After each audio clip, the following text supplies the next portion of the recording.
Good day everyone. My name is Marynisa Flores, Teacher 2 from Naik National High School. I am Jeffrey D. Santos, Master Teacher 2 from Naik National High School. I'm Dianne Reichel Telmo, Teacher 3 from Naik National High School.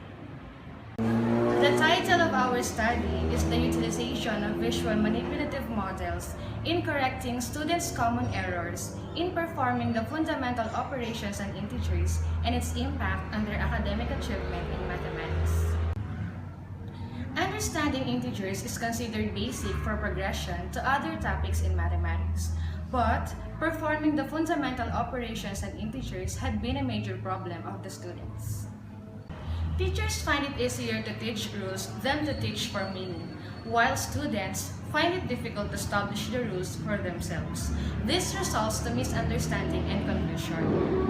According to Edgar Dale's Cone of Experiences and Howard Gardner's Theory of Intelligences, students learn better as they get involved into learning experience.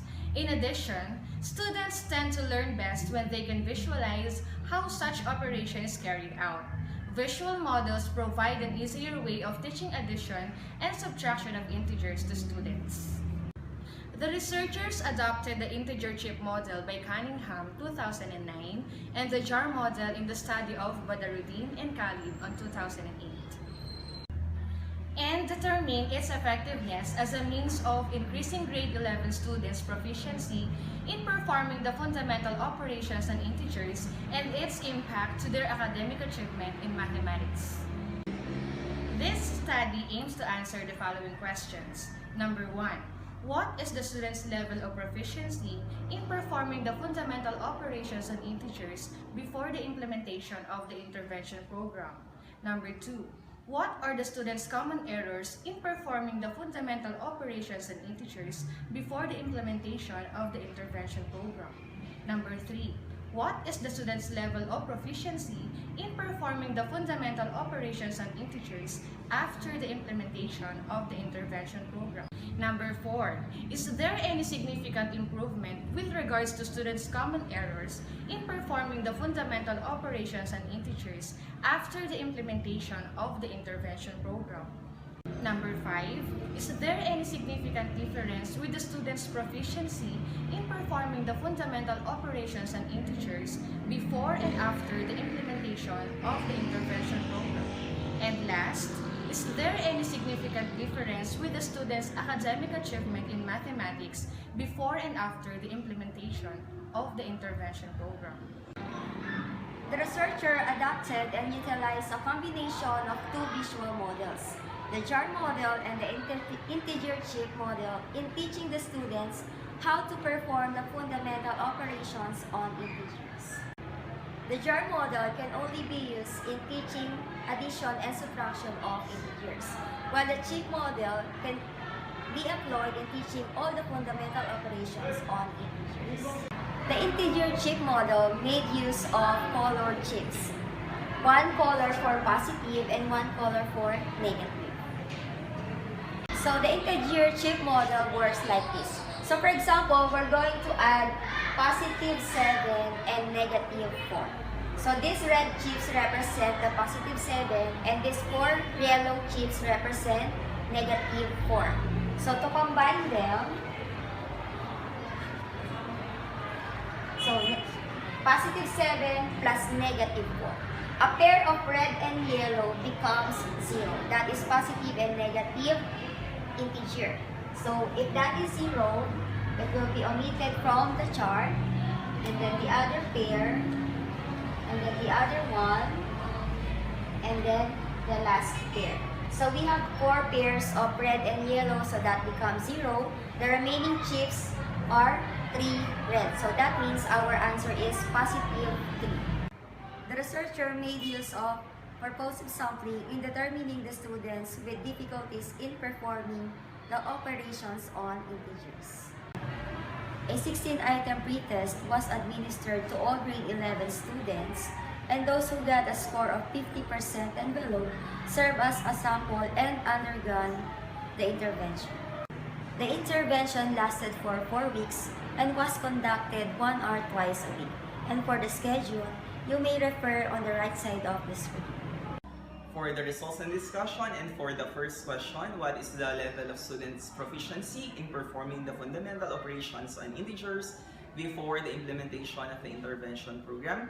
So with a mean of 6.51 and a standard deviation of 2.14, so the researchers found out that the students has a moderately high level of proficiency in performing the fundamental operations of integers before the implementation of the intervention program. So it signifies that students are moving towards mastery of the required competencies for the latter. For the second question, what are the common errors in performing the fundamental operation of integers before the implementation of the intervention program?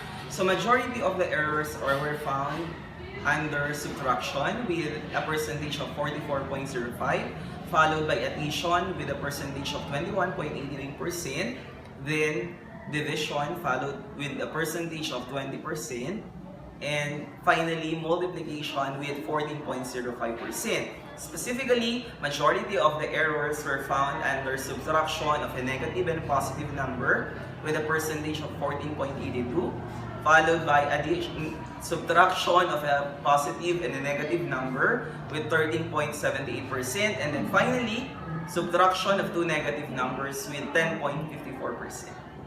For our third question, what is the student's level of proficiency in performing the fundamental operations on integers after the implementation of the intervention program? So the researchers got a mean of 14.67 with a standard deviation of 1.51, which can be interpreted as very high.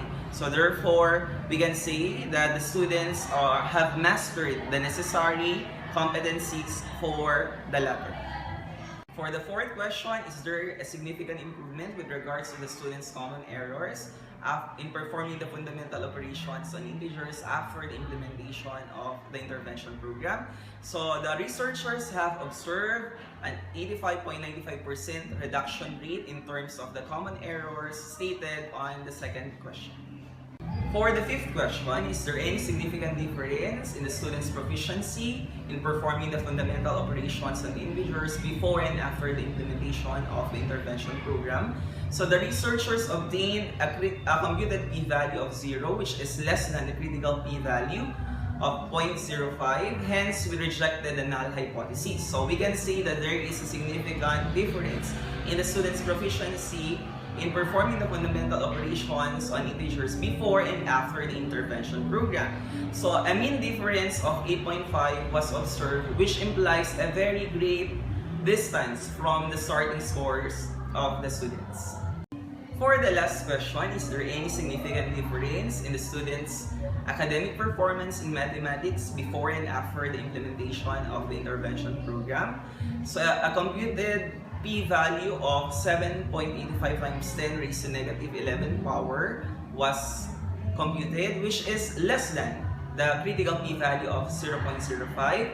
Hence, we rejected the null hypothesis and found out that there is a significant difference in the students' academic achievement in mathematics before and after the implementation program.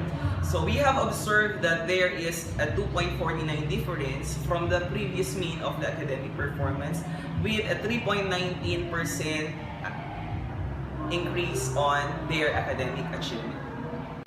For our conclusions, this action research has achieved its objective that through the utilization of visual-manipulative models such as the jar model and the integer chip model in teaching the fundamental operations on integers, there was a substantial improvement in the students' proficiency in the latter. In addition, there was a significant reduction in the students' common errors in performing the fundamental operations on integers after the implementation of the intervention program. Moreover, the intervention program has increased the students' academic performance in mathematics by 3.19%.